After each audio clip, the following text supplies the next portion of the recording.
I took a sip of coffee while gazing at the frost-covered garden outside my window. The temperature had dropped suddenly, announcing the arrival of winter in Minnesota. In our garden, situated in Eden Prairie's upscale neighborhood, autumn leaves still lingered. The frost on the fallen leaves sparkled in the morning sun. Another Thanksgiving season had arrived. My career as a senior accountant at a major accounting firm was going well. My marriage to David was stable, and I had no complaints about living in this town. Only my relationship with my mother remained delicately strained. "Amy, are you ready?" David called from behind me. When I turned around, my husband was already dressed in his suit and holding his travel suitcase. He had been steadily building his career as an IT company executive. He was a gentle soul, understanding of my work, and always supportive, an ideal husband. "Yes, I'm fine." "Don't worry," I answered with a smile. David would miss this year's Thanksgiving due to an important business meeting. It was a crucial business trip that could determine the success of his company's new project. "Did you tell your mother?" "Yes, but she wasn't happy about it. She said, 'I can't believe you're putting work before Thanksgiving.'" I mimicked my mother Martha's words. As an influential member of the First Presbyterian Church, she wielded considerable power. She managed the church's charitable activities and social events, reigning as a central figure in the community. For Mother, Thanksgiving meant more than just a family gathering. It was a perfect opportunity to showcase her perfect family to the local community. Mother often used the phrase "pure bloodline." It was probably her way of expressing pride in being part of a prestigious family that had been rooted in this land for generations. However, that phrase sometimes took on a cruel meaning, especially after what happened 2 years ago. At that time, I had finally become pregnant but suffered a miscarriage. After that, Mother's attitude subtly changed.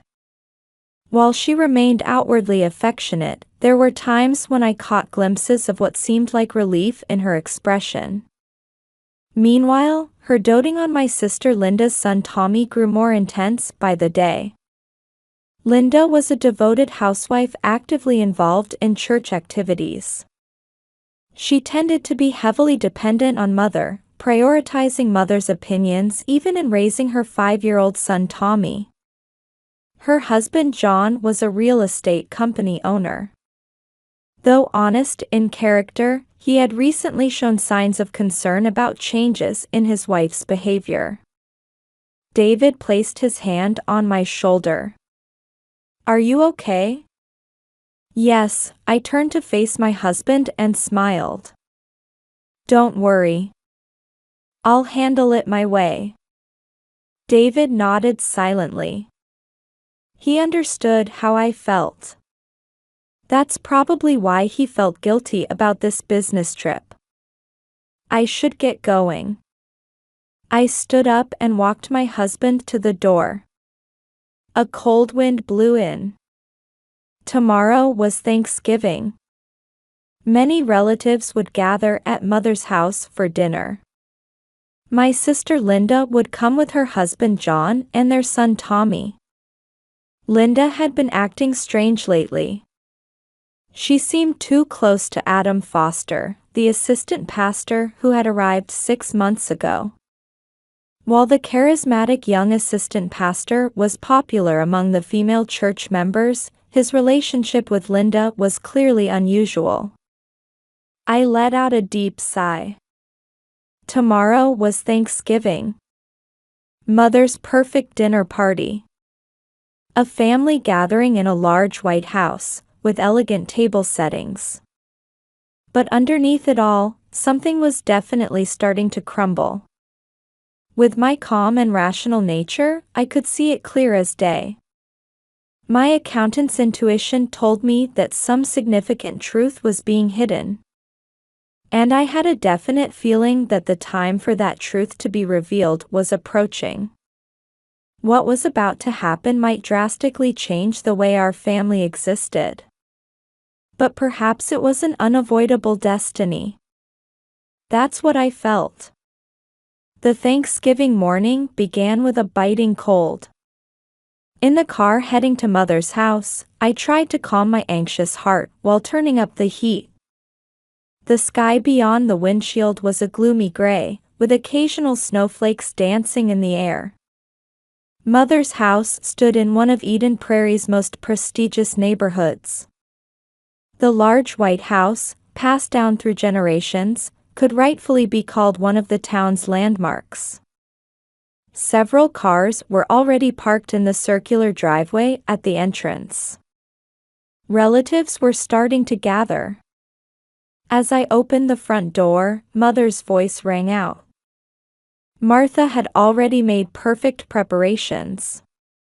A navy blue dress with a pearl necklace.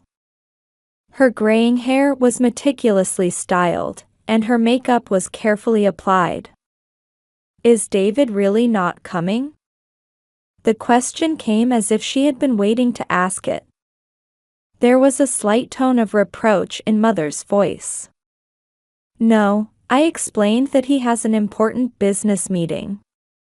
Well, I suppose it can't be helped. You young people always put work before family. Ignoring the sarcasm in those words, I headed to the kitchen. There, Aunt Carol and my cousin Jennifer were already helping with the meal preparations. The turkey had already started to brown nicely in the oven. Oh, Amy. I'm glad we could help. Carol called out to me. In her eyes floated an emotion that could have been either sympathy or pity. Since my miscarriage 2 years ago, the way relatives looked at me had subtly changed like this. Soon after, the doorbell rang. The arrival of Linda's family. Tommy. Come to Grandma. Martha rushed forward, almost ready to embrace her grandson the moment she saw him.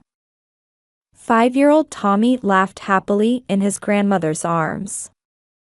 Behind them, Linda wore a satisfied expression. Her husband John looked somewhat uneasy and glanced briefly at me. While waiting for dinner preparations to be completed, the usual small talk unfolded in the living room. Church activities, neighborhood gossip, children's school stories. But to me, the conversation sounded strangely hollow. In particular, I noticed that Linda was avoiding any mention of the new assistant pastor. Well, dinner is ready, Mother's voice echoed through the living room, and everyone began moving to the dining room. The table was set with expensive Lenox china, and candles flickered in silver candlesticks. In the center sat the turkey, gleaming golden brown. Let us pray.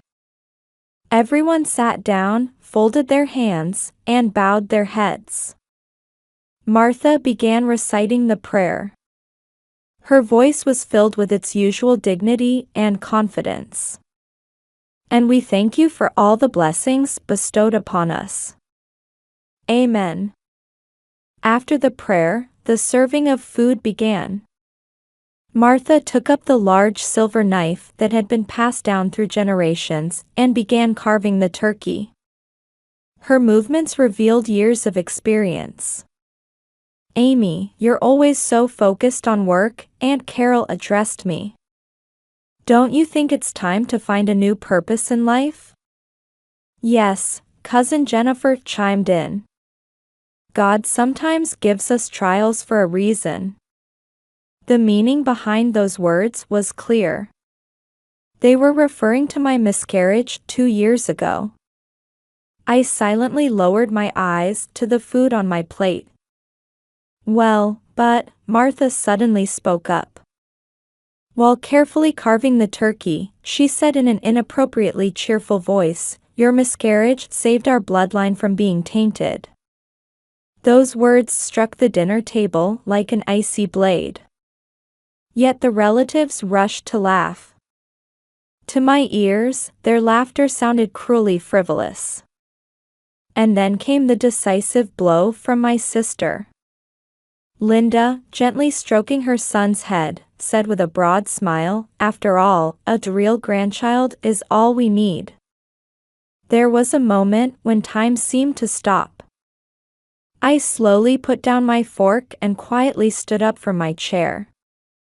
All eyes around the table turned to me at once.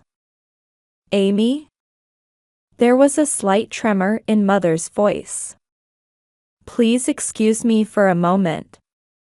I announced this calmly but firmly and left the dining room. Behind me, after a moment of silence, confused sounds began to emerge. I stood before the large window in the living room, looking outside. The light snow had turned into proper snowfall without my noticing. White snowflakes were slowly dancing down through the darkness. The sight had a strangely calming effect on my heart.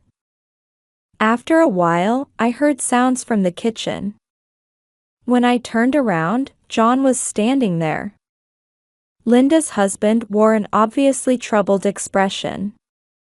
"Amy, I need to talk to you."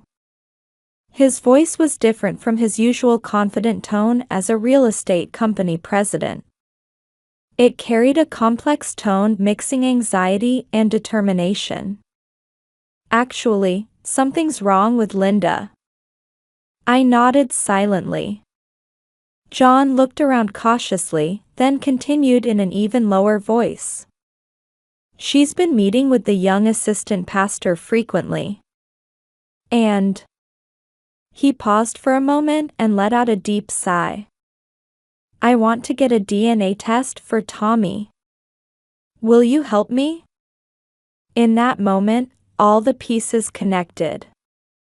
In my mind, vague anxiety transformed into certainty. My accountant's analytical skills had already begun collecting various circumstantial evidence. "I understand," I answered quietly. The truth revealed on this Thanksgiving night would forever change how our family existed. But it was an unavoidable destiny. 3 days after Thanksgiving, I sat in my home office, staring at my computer screen. David was still away on his business trip, and in the silent house, only the sound of typing echoed. I ordered the DNA test kit. An email from John had arrived last night. He said he had purchased a commercial testing kit from Amazon. Modern technology has made tests that were once only possible at specialized institutions available to anyone. However, I had other investigative methods. Using my experience and knowledge as an accountant, I could track people's behavior patterns through their numerical traces. I started by examining the church's accounting records. As the person in charge of auditing First Presbyterian Church's accounts, I had access. I carefully checked each record since Adam Foster's appointment. I found unusual expenditures in the church's charitable activity funds. Every month, a fixed amount was being transferred to a specific account. While the amount wasn't large, its regularity was suspicious. "Amy, what are you investigating?" At the sudden voice, I quickly closed the screen. When I turned around, Mother was standing in the doorway of my study. "Just work, Mother. Preparing for the church audit." "I see." Mother showed an expression of acceptance, but doubt remained in her eyes. "Your behavior at Thanksgiving dinner was truly disrespectful." "Mother, your comment was..." "Think about the family's reputation," Mother interrupted me. especially now that Linda is about to take on an important position. Important position? Yes, Assistant Pastor Adam has recommended Linda to be the youth department head. I couldn't help but frown at those words. Youth department head. That was a position with significant influence in the church. But why Linda? After Mother left, I resumed my investigation. This time, tracking Linda's behavior records. Her credit card usage history, phone records, social media posts. Everything was recorded as digital footprints. Patterns emerged. Every Wednesday afternoon, Linda would go out citing church meetings. However, no meetings were recorded in the church's official schedule for those times. Then I found decisive evidence. Grace Inn, a modest business hotel in suburban Minneapolis. Linda's credit card had been making regular payments there for the past 6 months. John, I found something.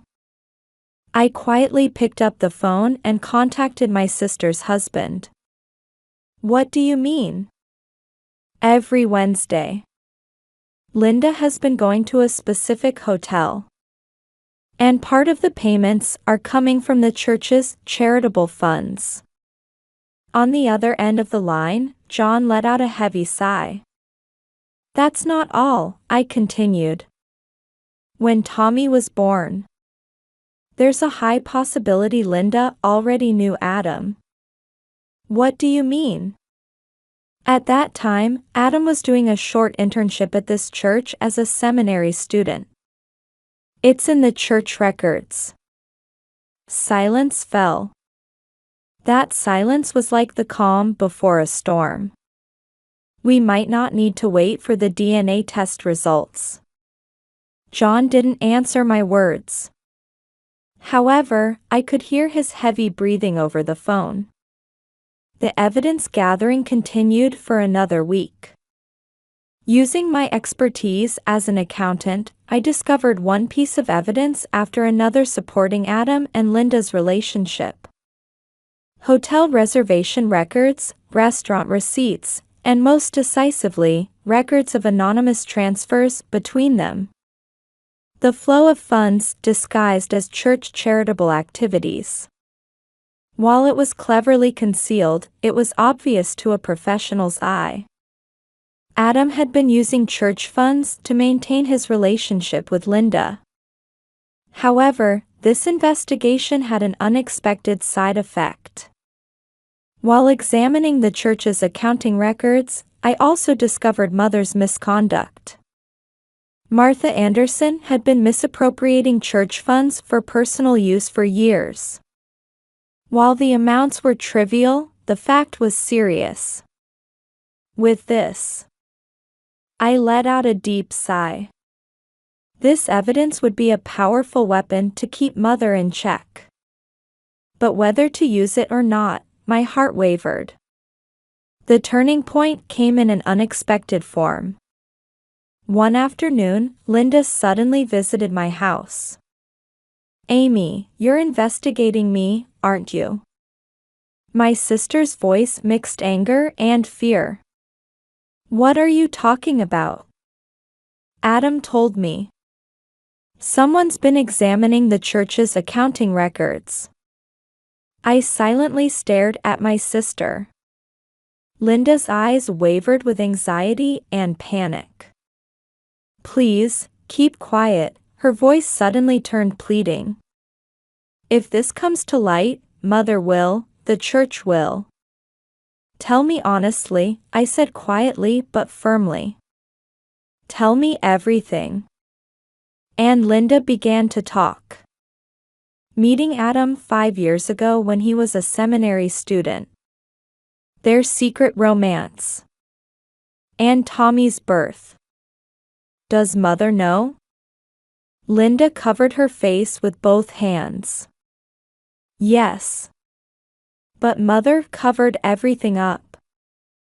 For the family's reputation.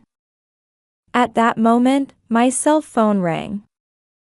The screen showed a call from the hospital. Hello?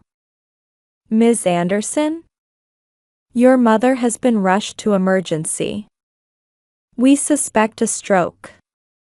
After hanging up the phone, I turned back to Linda. My sister's face had turned pale. When we arrived at the hospital, Mother had already been taken to intensive care. Waiting there were church officials. And Adam Foster was among them. According to the doctor, Mother had suddenly collapsed at church. The cause was shock from receiving an anonymous letter of accusation at the church. That letter detailed Mother's misappropriation and Adam and Linda's relationship. Who? Linda said in a trembling voice. I silently looked out the window. Under the cloudy sky, snow had begun to fall quietly. As if trying to gently wrap all the events that were about to unfold in a white blanket. In the waiting room of Fairview Southdale Hospital. Outside the window, snow continued to fall in the deep darkness. From the intensive care unit, the regular sound of machines occasionally leaked through. Her condition is stable. While receiving the doctor's explanation, I tried to maintain my composure. Mother's stroke was fortunately caught early. However, the possibility of aftereffects couldn't be ruled out. Let's have a family meeting, Linda said in a trembling voice.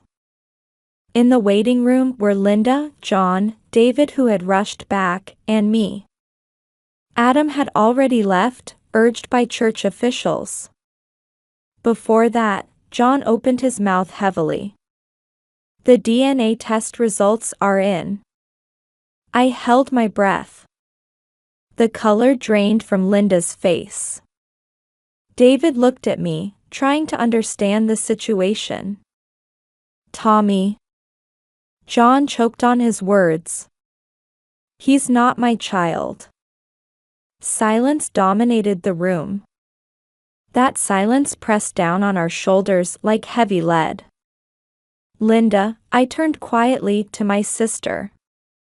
Tell us everything. About Mother, about Adam. My sister remained motionless, covering her face with both hands. But eventually, she lowered her hands and looked at us with red eyes. 5 years ago. Linda's confession began. When Adam came to the church as a seminary student, Her story progressed in fragments, as if unloading a long-carried burden. Meeting Adam when he was a seminary student. Secret rendezvous. The panic when pregnancy was discovered. And Mother's decision to rush Linda's marriage to John. Mother knew everything?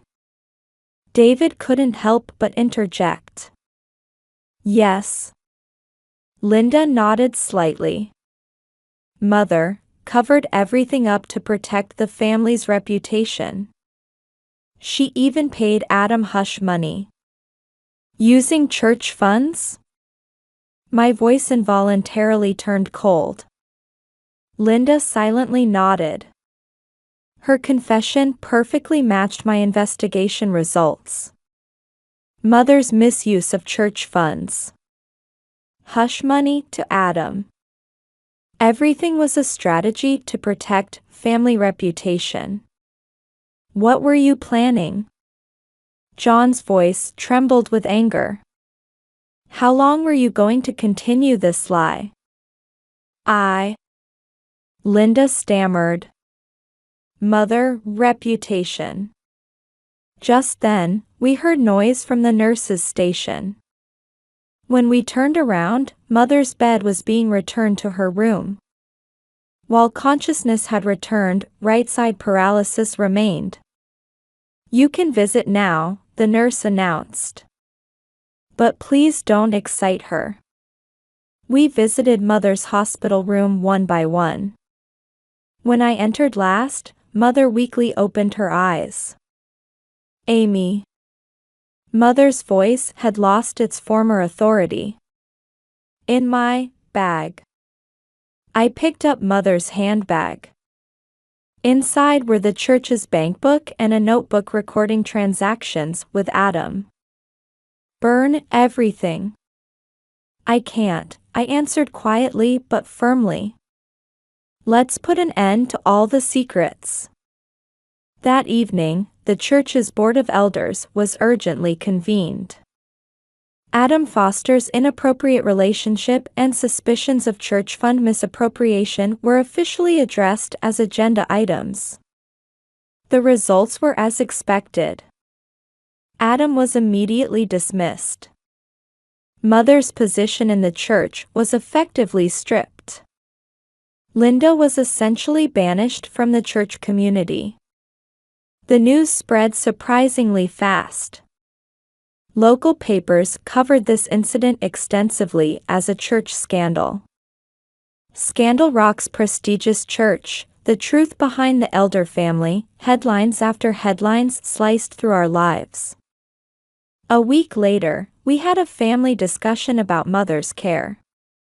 A nursing home would be most appropriate, suggested the medical social worker. Linda strongly objected. You're planning to abandon Mother? Even now? Face reality, I answered calmly. Mother needs professional care. And I paused for a moment. This decision is for all of us. Eventually, it was decided that Mother would enter a luxury nursing home in suburban Minneapolis. The monthly costs, along with the church reimbursement, would be split between Linda and me. Amy, Mother stopped me on discharge day. Her right side paralysis hadn't fully recovered yet.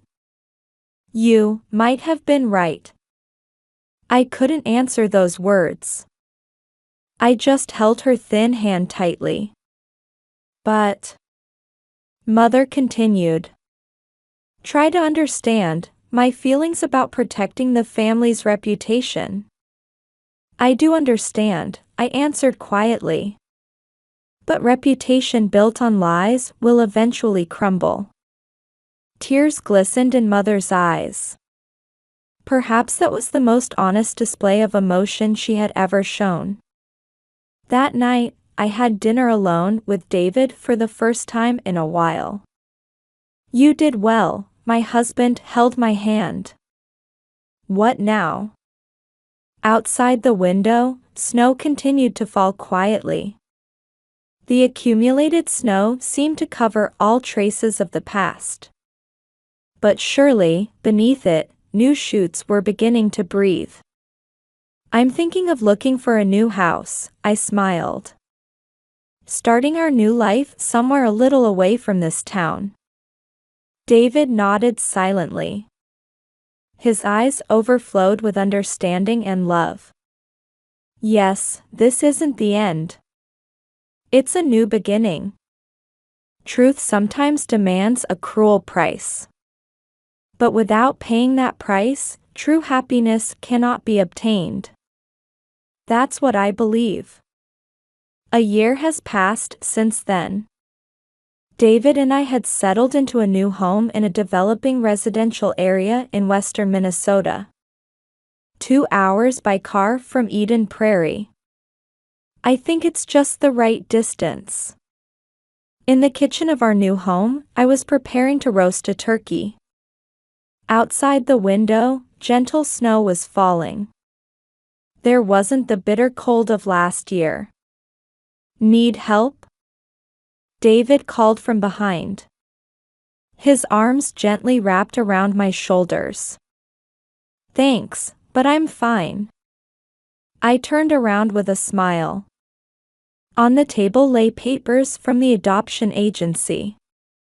Our preparations for creating a new family were steadily progressing. It feels nostalgic, I said, gazing into the distance. This time last year.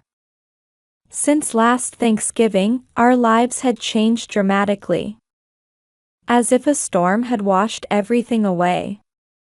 Mother spends her quiet days in a luxury nursing home in suburban Minneapolis. Having lost her former dignity and social influence, she seems to be facing herself for the first time. During my recent visit, Mother spoke to me with an unusually candid expression. "Amy, I might have been wrong. The right side paralysis was gradually improving thanks to rehabilitation. However, the wounds in her heart hadn't healed yet. I was so concerned about appearances. I lost sight of what was truly important." Mother's eyes showed a hint of regret I had never seen before. From the nursing home window, you could see the well-maintained garden. The sight of nurses pushing wheelchairs there somehow symbolized Mother's new life. Linda's fall was more dramatic. The divorce was finalized, and John gained custody. She can only see Tommy once a month, and even then, under supervision. Her banishment from the church community stripped her of all social foundations. Sis. Last week, Linda suddenly visited our new home. I was speechless at the sight of my emaciated sister. "I need to borrow money." Her relationship with Adam had already ended too. After being expelled from the church, he had moved to another state. He wasn't paying any child support. "I'm sorry," I answered quietly but firmly. "I won't clean up your messes anymore." Linda left in tears. Her retreating figure didn't even retain a shadow of my once beautiful sister. Meanwhile, John had begun walking a new path. Having gained custody of Tommy, he was pouring all his energy into his son's education. While accepting the fact that he wasn't Tommy's biological father, his approach to his son as a true father showed deep affection. "Amy, I can't thank you enough," John said when he recently visited with Tommy. "Thank you for revealing the truth. Tommy is still too young to understand the situation. But he's growing up healthy, surrounded by his father's love. Seeing that is a great comfort to me." The church turmoil was gradually moving toward resolution. A new assistant pastor had been appointed, and the misappropriated funds were being returned bit by bit. Combined with Mother's nursing home costs, our finances aren't exactly easy, but that's the result of our choices. The turkey's starting to smell good. David's voice brought me back to reality. Indeed, a savory aroma was beginning to waft from the oven.